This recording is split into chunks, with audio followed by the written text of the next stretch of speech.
이것은 하나님의 말씀입니다. 하나님의 복된 말씀을 들으십시오.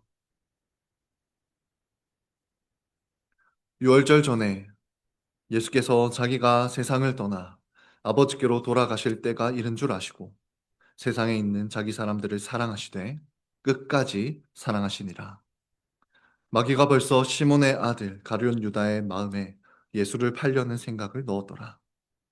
저녁 먹는 중 예수는 아버지께서 모든 것을 자기 손에 맡기신 것과 또 자기가 하나님께로부터 오셨다가 하나님께로 돌아가실 것을 아시고 저녁 잡수시던 자리에서 일어나 겉옷을 벗고 수건을 가져다가 허리에 두르시고 이에 대야에 물을 떠서 제자들의 발을 씻으시고 그 두르신 수건으로 닦기를 시작하여 시몬 베드로에게 이르시니 베드로가 이르되 주여 주께서 내 발을 씻으시나이까.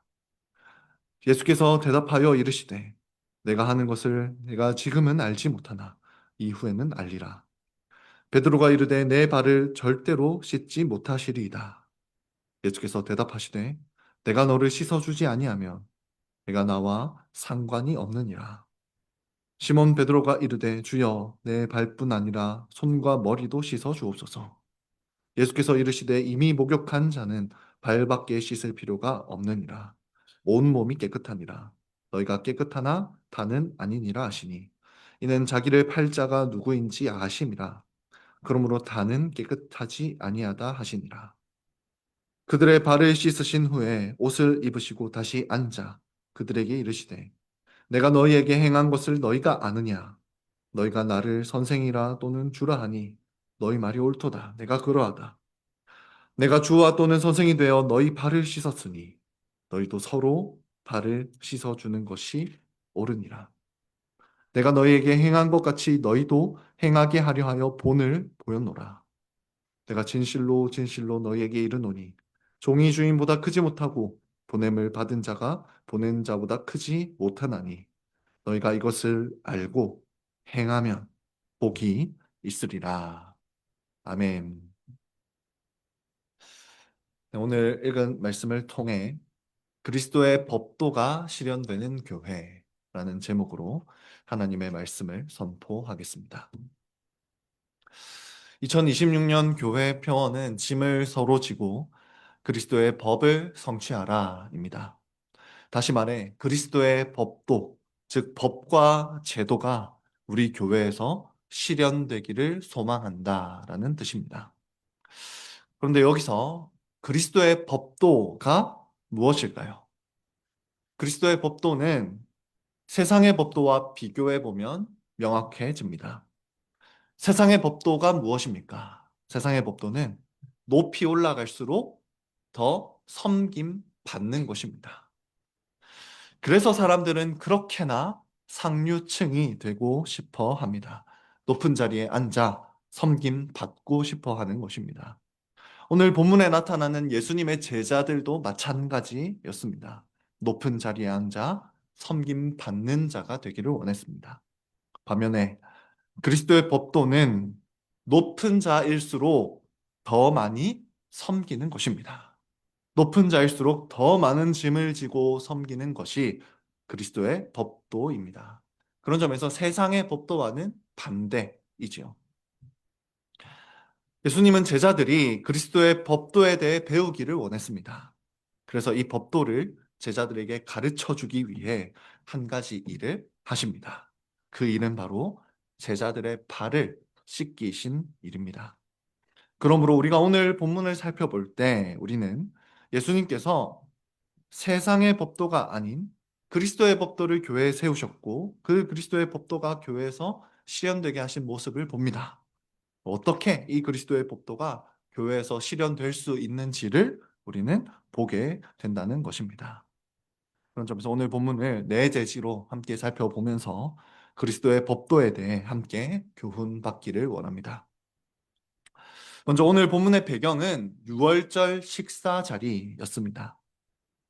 요한은 예수님께서 성찬을 제정하시던 바로 그 식사 자리에서 일어났던 그 일을 한 사건을 오늘 기록하고 있습니다. 1절을 보십시오. 우리 함께 읽겠습니다. 시작. 유월절 전에 예수께서 자기가 세상을 떠나 이런 줄 아시고 세상에 있는 자기 사람들을 사랑하시되 끝까지 사랑하시니라. 요한복음에서 6월절은 예수님이 죽으시는 날을 의미합니다. 따라서 6월절 전이라는 표현은 이제 예수님의 죽음이 가까이 다가왔다는 의미입니다. 여러분, 사람은 누구나 죽음이 가까이 다가왔을 때 자기 마음속에 품은 가장 중요한 일을 하기 마련입니다. 예수님께서도 자신의 죽음이 다가왔을 때 마음속에 품은 가장 중요한 일을 하십니다. 예수님께서 하신 가장 중요한 일이 무엇일까요? 그것은 바로 세상에 있는 자기 사람들을 사랑하시되 끝까지 사랑하신 것입니다. 특별히 여기서 끝까지라는 이 단어에 주목해 보시기 바랍니다.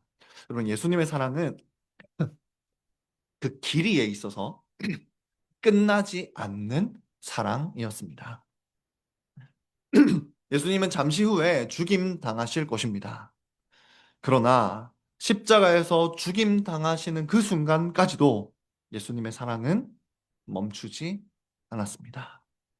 예수님은 죽으시고 부활하신 후에도 여전히 제자들을 사랑하셨습니다. 그래서 제자들의 인생이 끝나는 날까지 계속 그들을 사랑으로 돌보셨습니다. 함께 하셨습니다. 예수님은 이 세상의 끝날에도 여전히 자기 백성들을 사랑하실 것입니다. 예수님의 사랑이 멈추는 날, 예수님의 사랑이 끝나는 날은 오지 않습니다. 영원히 오지 않습니다. 즉, 예수님의 사랑은 끝나지 않는 사랑입니다. 또한 예수님의 사랑은 정도에 있어서 끝없는 사랑이었습니다. 예수님의 사랑이 얼마나 크고 넓은지, 얼마나 깊고 높은지 헤아릴 수 있는 사람은 아무도 없습니다. 인생에는 절망적인 사건들이 우리에게 찾아오곤 합니다. 그러나 아무리 깊은 절망이라 할지라도 그리스도의 사랑이 위로하지 못할 만큼 깊은 절망은 없습니다. 예수님은 지금 바로 그런 사랑으로 여전히 자기 백성들을 끝까지 사랑하고 있다는 것입니다.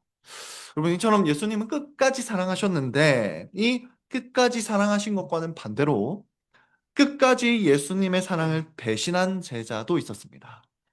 2절을 보십시오. 마귀가 벌써 시몬의 아들 가룟 유다의 마음에 예수를 팔려는 생각을 넣었더라. 제자 가룟 유다는 예수님께 큰 사랑을 받았습니다. 그러나 마귀는 가룟 유다의 마음에 계속해서 배신의 마음을 불어 넣었던 것입니다. 가룟 유다는 그 악한 생각과 마음을 떨쳐버리지 않았습니다. 결국 예수님을 팔아 넘기기로 합니다. 그래서 조금 후면 예수님은 이 배신한 가룟 유다로 인해 비참하게 죽임 당하실 것입니다. 이처럼 배신의 아픔이 예수님께 다가오고 있습니다. 죽음의 공포가 예수님을 뒤덮고 있습니다. 그러나 예수님은 지금 이 순간에도 끝까지 백성들을 사랑하셨습니다. 그래서 지금 그 사랑을 보여주고자 하십니다. 여기서 우리가 한 가지 생각해 볼 것이 있습니다. 여러분, 예수님은 왜 이렇게까지 자신의 이 끝없는 사랑을 보여주고자 하셨을까요? 여러분, 지금 이 최후의 만찬 자리에 누가 모여 있는지를 한번 생각해 보십시오. 이곳에는 교회의 기초가 될 사도들이 모여 있습니다. 사도들은 누구보다도 먼저 교회에 그리스도의 법이 실현되게 해야 할 사람들이었습니다. 그런데 이 사도들이 그리스도의 법을, 그리스도의 법도를 교회에서 실현하려면 먼저 경험해야 했던 것이 있습니다. 그것이 바로 예수님의 이 끝없는 사랑입니다. 먼저 예수님의 사랑을 충만히 해야만 그리스도의 법도를 교회에 실현할 수 있었던 것입니다. 그래서 예수님은 지금 교회의 기초가 될 사도들에게 끝까지 사랑을 베푸신 것입니다. 장차 사도들은 이 끝까지 사랑하신 그리스도의 사랑에 힘입어서 실제로 그리스도의 법도가 실현되는 교회를 세우게 될 것입니다. 그것이 사도행전 2장 마지막 부분에 잘 나옵니다. 예수님은 지금 그 날, 예수 그리스도의 법도가 실현될 그 날을 미리 내다보시면서 사도들을 향해 끝까지 사랑을 베풀고 계십니다. 여러분 기억하십시오. 우리는 그리스도의 법도를 실현해야 할 교회입니다. 그런데 그 법도를 실현시키는 유일한 원동력은 바로 영원히 끝나지 않는, 그리고 끝없이 넓고 높은, 그리고 광대하신 그리스도의 사랑뿐입니다. 이것이 첫 번째 교훈입니다. 예수님은 끝까지 사랑하심으로 교회에서 그리스도의 법도가 실현되게 하십니다. 계속해서 두 번째 교훈을 살펴보겠습니다. 예수님은 이 자신의 사랑을 드러내시기 전에, 이제 드러내실 것인데요. 드러내시기 전에 먼저 한 가지를 기억하십니다. 그것이 3절에 잘 나옵니다. 3절 함께 읽겠습니다. 시작. 저녁 먹는 중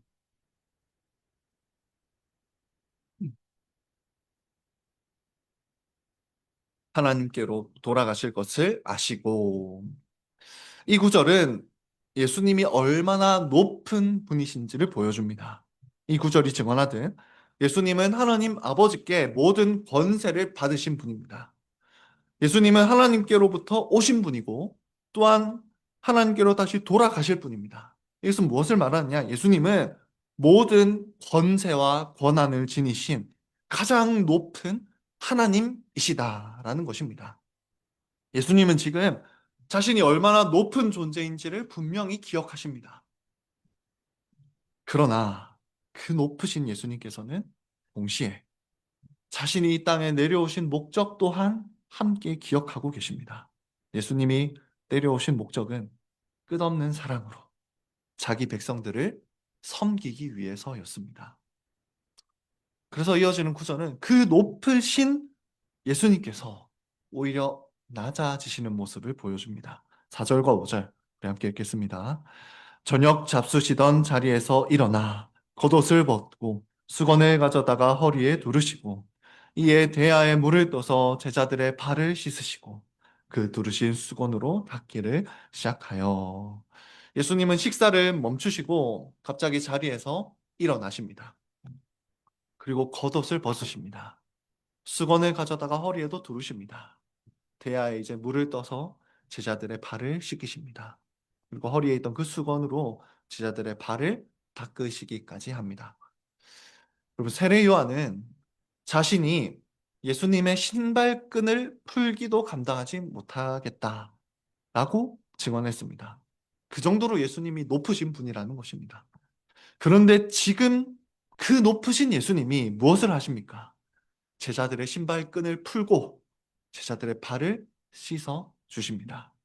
우리가 볼 때 이 장면은 그냥 감동적인, 되게 낭만적인 그런 장면으로 보이기도 합니다. 그런데요, 이 제자들에게는 이 장면이 감동적이라기보다는 오히려 충격적인 모습이었습니다. 왜냐하면 발을 씻기는 일은 누구만 했느냐? 오직 노예만이 하던 일이기 때문입니다. 그러면 설명을 조금 드리면요. 당시 사람들은 샌들을, 우리 그 발가락이 나와 있는 그런 샌들을 신고 다녔습니다. 그리고 사람들이 다니던 그 길은 지금처럼 아스팔트로 포장되어 있는 길이 아니라 그냥 흙길이었습니다. 그렇게 깨끗하지 않고 흙과 진흙이 이렇게 가득했던 그런 길입니다. 그리고 샌들을 신고 흙길과 진흙길을 한번 다녀보십시오. 금방 발이 어떻게 됩니까? 쉽게 금방 발이 더러워지는 것입니다.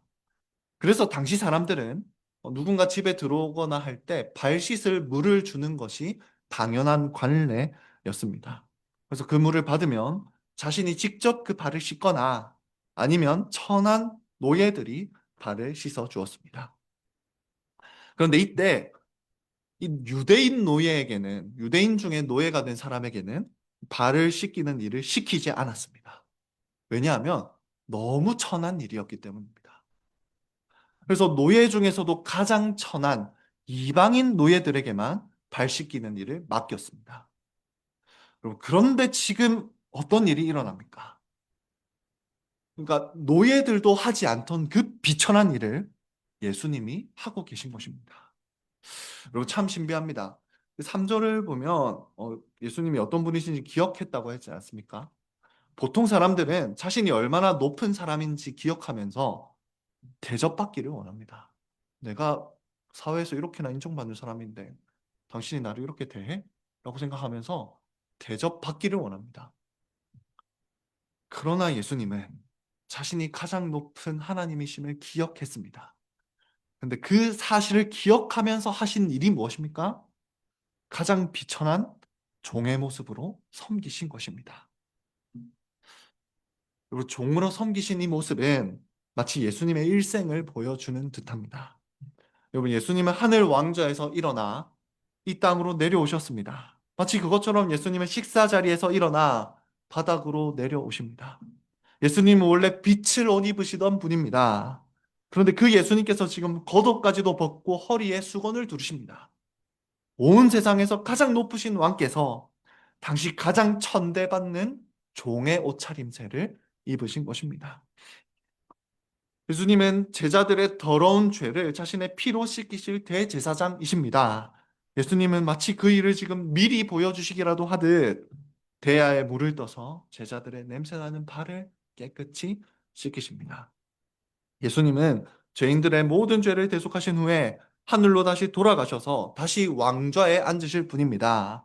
그것처럼 예수님은 지금 제자들의 발을 다 씻기시고 다시 자리로 돌아가 앉으십니다. 이 사건은 예수님께서 백성들을 끝까지 사랑하셔서 일생 동안 어떤 일을 하셨는지를 우리 눈에 선명하게 보여주고 있는 것입니다. 오늘 본문은 이 사건이 일어나는 동안, 이 사건들이 일어나는 동안 어떤 대화가 오갔는지를 우리에게 말해줍니다. 6절을 보십시오. 시몬 베드로에게 이르시니 베드로가 이르되 주여 주께서 내 발을 씻으시나이까. 예수님은 가장 먼저 베드로에게 이르러 발을 씻기셨습니다. 그때 베드로는 너무나 놀라서 이렇게 말합니다. 주여, 아니 주께서 나의 발을 씻기십니까? 주님이라는 이 표현이 아주 강조되고 있습니다. 어찌하여 당신께서 나에게 이렇게 말하는 것입니다. 여러분 한번 생각해 보십시오. 여러분이 가장 존경하는 분이랑 식사를 하고 있습니다. 근데 갑자기 그분이 일어나서 식사 중에 여러분의 발을 씻기려 한다면 어떻게 하겠습니까? 당연히 이러지 마십시오. 왜 이러십니까? 라고 하지 않겠습니까? 베드로도 마찬가지였습니다. 지금 베드로는 도저히 이 행동이 어떤 의미인지를 가늠을 못합니다. 그래서 7절을 보시면 예수님은 그런 베드로에게 네가 나중에 이 행동의 의미를 알게 될 것이다 라고 말씀합니다.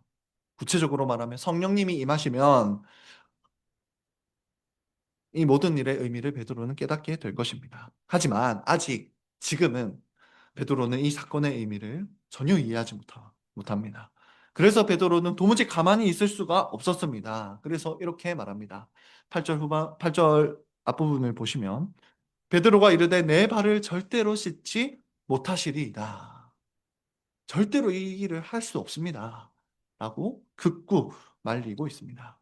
그리고 베드로의 이 반응은 생각해보면 참 깊은 의미를 담고 있습니다.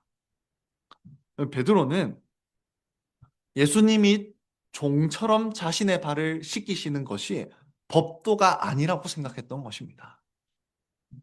예수님은 곧 왕이 되실 분이기 때문에 섬김받고 대접받아야 한다고 생각했습니다. 그러다 보니 예수님이 어찌 이런 비천한 일을 하시느냐, 이 법도에 맞지 않는 일을 하시느냐라고 생각하면서 말렸던 것입니다. 하지만 베드로는 잘못 생각하고 있었습니다. 여러분, 예수님은 장차 이것보다 더 비천한 일을 하실 것입니다. 예수님은 발을 씻기는 종보다 더 비천한 종의 모습을 입으실 것입니다. 어디에서요? 십자가에서 말입니다.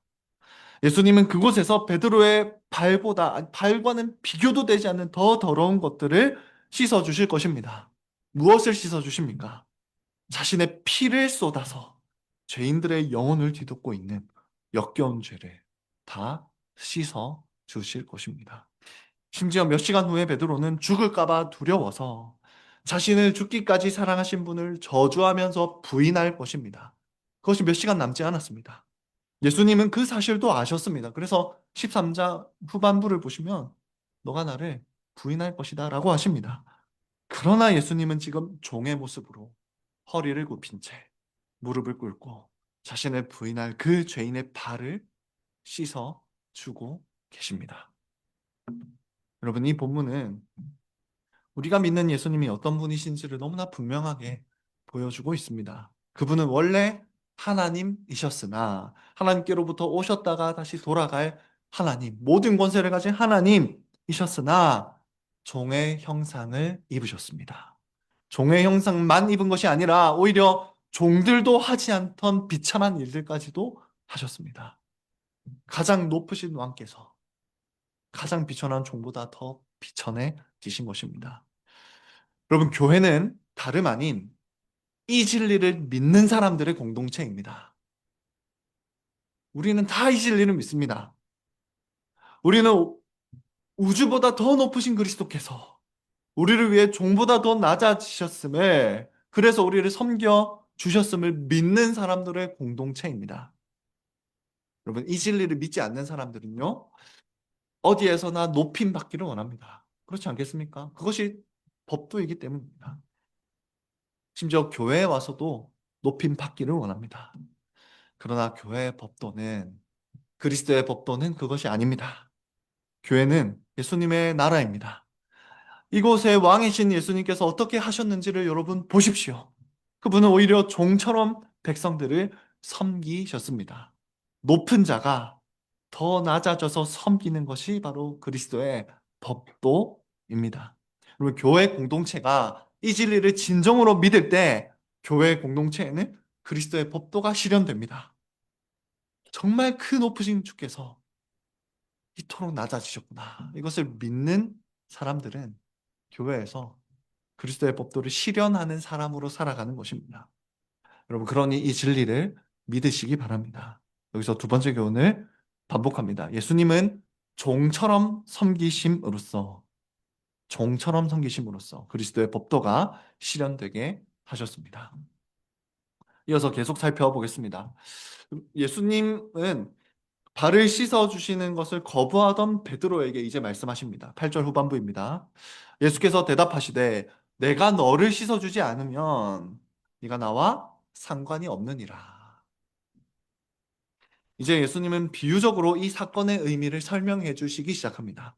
예수님은 베드로에게 내가 너를 씻지 않으면 너는 나와 상관이 없는 사람이다 라고 말합니다. 여기서 상관이 없다라는 이 표현은 되게 의미심장합니다. 이 상관이 없다는 표현은 너에게 나누어 줄 것이 없다라는 의미입니다. 그러니까 예수님의 나라에서 너 베드로가 받을 것은 아무것도 없을 거야 라고 말하는 그런 모습입니다. 그럼 베드로는 어떻게 생각했느냐면 예수님이 장차 왕이 되시면 예수님이 나라를 세울 거라고 생각을 했지 않습니까? 예수님이 왕이 되시면 자신이 예수님의 나라에서 가장 많은 몫을 받을 거라고 생각했습니다. 가장 많은 것을 나누어 받을 거라고 생각했습니다. 그런데 예수님께서 갑자기 내가 너의 발을 씻지 않으면 너는 나의 나라에서 아무것도 받을 것이 없는데? 그렇게 말씀하시는 것입니다. 그러니 베드로는, 이제 순진한 베드로는 정반대로 말합니다. 가장 많은 것을 받고 싶으니까 정반대로 시몬 베드로가 이르되 9절입니다. 주여 내 발뿐 아니라 손과 머리도 씻어 주옵소서. 이렇게 말하고 있는 것입니다. 그러자 예수님은 또 말씀하십니다. 10절입니다. 함께 읽겠습니다. 예수께서 이르시되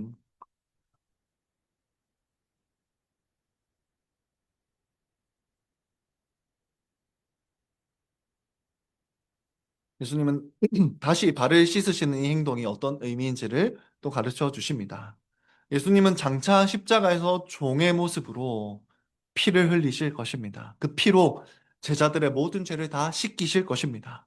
예수님을 믿는 제자들은 모든 죄가 이미 완벽하게 씻김 받은 존재입니다. 그러나 제자들이라 할지라도 세상에 살면서 계속해서 죄에 물듭니다. 마치 샌들을 신고 길거리를 돌아다니면 발에 더러운 것이 묻듯이 말입니다. 죄로 인해 마음이 더러워질 때가 올 것인데 그때 사도들은 또 그 더러워진 마음을 씻어야 했습니다. 예수님은 아주 중의적으로 또 비유적으로 지금 이 사건의 의미를 가르쳐 주고 계십니다. 이 발을 씻으신 사건은 예수님이 종으로서 제자들의 죄를 다 씻어 주실 사건이자 동시에 제자들이 계속해서 예수님께 회개하며 씻김 받아야 하는 존재임을 보여주고 있는 것입니다. 자, 특별히 이 순간, 바로 지금 이 순간 제자들의 마음을 더럽히고 있던 죄가 있었습니다. 그 죄는 바로 교만입니다. 그럼 복음서를 보면 제자들이 자주 싸우는 모습이 등장합니다. 자꾸 싸웁니다. 왜 싸우느냐? 예수님이 장차 나라를 세우시면 누가 그 나라에서 높은 자리에 앉게 될까? 이것을 가지고 싸웠습니다. 내가 공이 더 많지 않냐? 라고 말하면서 그걸 싸웠습니다. 오늘 베드로의 표현에 따르면 내가 더 많은 몫을 받으려고 싸웠던 것입니다. 누가복음 22장 27절을 보시면 심지어 성찬을 제정하신 바로 그 식사 자리에서도 제자들은 누가 크냐고 싸웠던 모습을 볼 수 있습니다. 바로 그때 그런 상황에서 예수님이 겸손하게 제자들의 발을 씻기신 것입니다. 즉 예수님은 지금 겸손으로 제자들의 교만을 씻기고 계십니다. 그리고 교회에 그리스도의 법도가 실현되는데 가장 방해가 되는 것이 무엇이냐 하면 바로 교만이라고 할 수 있겠습니다. 내가 더 잘났다는 마음, 내가 더 대접받아야 한다는 마음, 나는 섬길 필요가 없다는 마음, 그 마음이 교만입니다. 그리고 이 교만은 지독하게도 치료가 되지 않습니다. 그런데 이 교만의 유일한 치료약이 있습니다. 그것이 바로 그리스도의 겸손입니다. 예수님이 얼마나 낮아지셨는지를 바라볼 때 우리의 마음에는 우리 같은 것들이 어떻게 높은 채 할 수 있는가라는 마음이 떠오릅니다. 그러므로 그리스도의 겸손은 교만을 치료하는 명약입니다. 그런데 이 발 씻기는 이 순간에도 끝까지 회개하지 않던 사람도 있습니다. 바로 가룟 유다입니다. 가룟 유다는 끝까지 자신의 교만을 회개하지 않았습니다. 그런데 예수님은 그토록 악한 가룟 유다의 발까지도 씻길 정도로 겸손한 모습을 지금 보여주고 계십니다. 예수님은 가룟 유다의 발도 씻었습니다. 그렇게 겸손한 모습을 보이시며 제자들의 교만을 치료하고 계신 것입니다. 아마 제자들은 여러분이 한번 제자들이었다고 생각해 보십시오. 아마 제자들은 자신의 발을 볼 때마다 겸손히 자신의 발을 씻기신 그리스도가 떠올랐을 것입니다. 또 가룟 유다의 발까지도 씻기신 그 그리스도를 기억할 때마다 도무지 교만할 수가 없었을 것입니다. 예수님은 이처럼 겸손으로 교만을 씻기셨습니다. 그리고 교회는 이처럼 겸손의 왕이신 그리스도를 믿는 공동체입니다. 그럼 우리는 이번 연도 그리스도의 법도를 서로 짐을 지고 그리스도의 법도를 실현해 나가겠지만 또 교만해질 것입니다. 마치 흙길을 다니면 발이 더러워지듯이 또 교만이 우리를 더럽힐 것입니다. 이 교만은 우리가 서로 짐을 지는 것을 싫어하게 하고 그리스도의 법도가 교회에 실현되지 못하게 합니다. 그럼 그럴 때 우리는 어떻게 해야 합니까? 겸손히 제자들의 발을 씻기신 그리스도를 바라보아야 합니다. 제자들의 발을 씻기실 뿐 아니라 가룟 유다의 발까지 씻기신 겸손한 그리스도를 바라보며 우리가 얼마나 교만한지 깨닫고 회개해야 합니다. 그리고 그리스도의 겸손 앞에 우리의 더러운 발을 내밀어 우리의 교만이 씻기도록 해야 합니다. 바로 그때 우리는 겸손히 그리스도의 법을 실현하는 교회가 되는 것입니다. 이것이 본문의 세 번째 교훈입니다.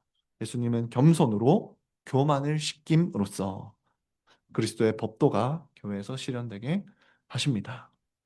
마지막 네 번째 교훈을 살펴보겠습니다. 그리고 이 모든 것을 마치신 예수님은 이제 다시 자리에 앉으셔서 제자들에게 질문하십니다. 12절입니다. 함께 읽겠습니다. 시작.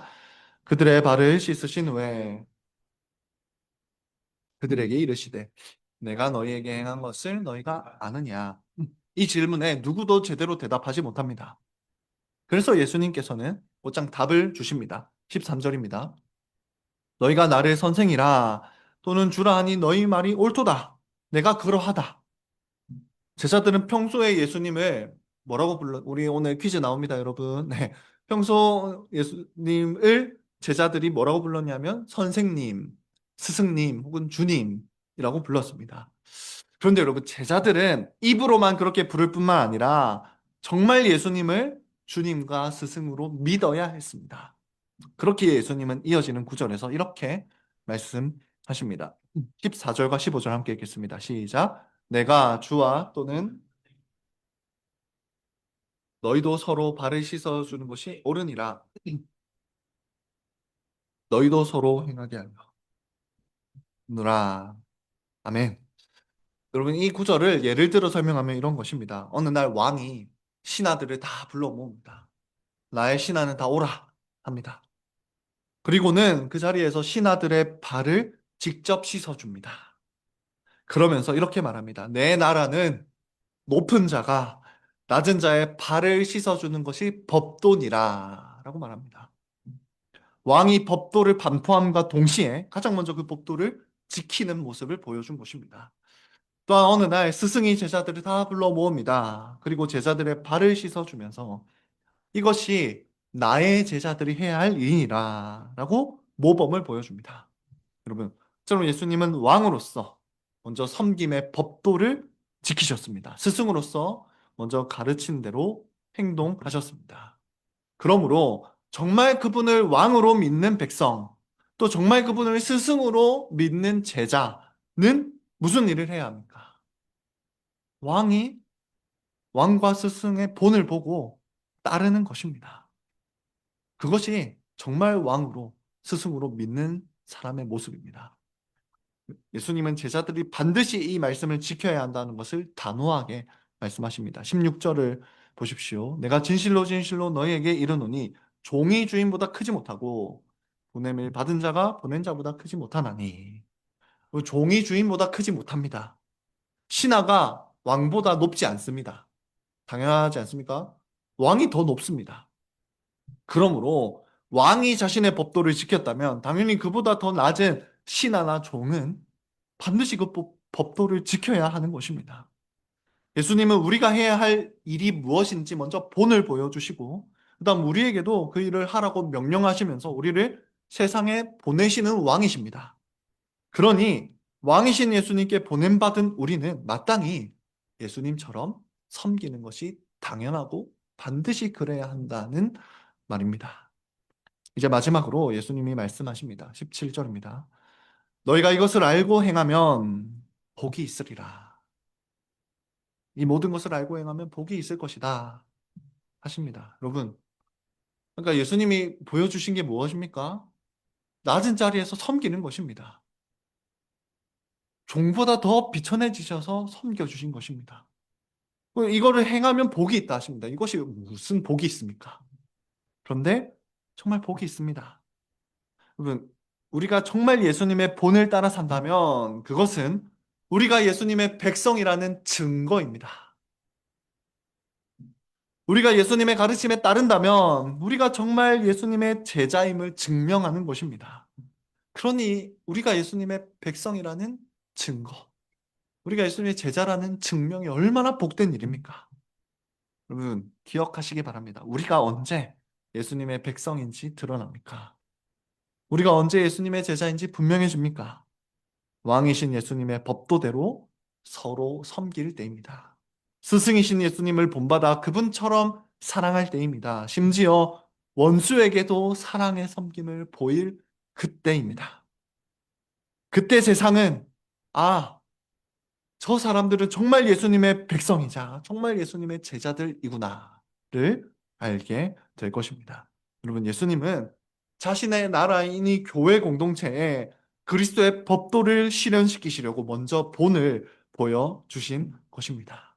여기서 네 번째 교훈을 발견합니다. 예수님은 왕이자 스승으로 본을 보이심으로 그리스도의 법도가 교회에 실현되게 하셨습니다. 말씀을 정리하며 맺겠습니다.